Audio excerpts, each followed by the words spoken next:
এই শোনো, আমি চললাম বাবার বাড়ি, তোমার সাথে আমি থাকতে পারছি না, তোমার সাথে আমি আর সংসার করবো না। ডিভোর্স পেপার পাঠিয়ে দাও, সই করে দেবো। তোমার তো বেশি আমার বাবা মা আমার ভালোবাসে, বুঝেছো? এই দাদা কি বললে? তোমার বাবা মা বেশি ভালোবাসে? হ্যাঁ, তোমার তো বেশি আমার বাবা মা আমার বেশি ভালোবাসে, তুমি কিচ্ছু জানো না। আরে এটা তোমার ভুল ধারণা। আমার এটা ভুল ধারণা না, এটাই সত্যি। আগে ভালো করে শোনো, যবে থেকে তোমার সাথে আমার বিয়ে হয়েছে, তোমার বাবা মা কি করেছে?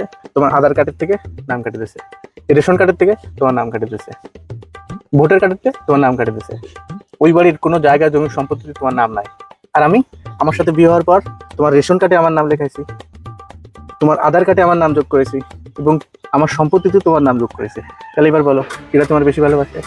সত্যি তো, তুমি আমার বেশি ভালোবাসো, আমার বাবা মা আমার ভালোবাসে না। ফোন করে আমি জীবনে যাবো না। ফোন করে বলো যে জীবনে আমার সাথে সম্পর্ক আছে। হ্যালো, হ্যাঁ বলো। শোনো বাবা মা, তোমাকে দুজনেই করছি, জীবন আমার সাথে সম্পর্ক রাখতে হবে না। তোমাকে আমার বরই ভালো, তোমাকে থেকে আমার বর হাজার হাজার গুণ ভালো। তোমাকে কোনো কিছুতে আমার নাম রাখো না, আমার বর সব কিছুতে আমার নাম রাখছে, বুঝছো? আর আমার কাছে তো তুমি ফোনই করবে না, জীবনে করবে না। আমি আজকে ব্ল্যাক লিস্টে পেলাম। নাও চলো। যাও যাও যাও।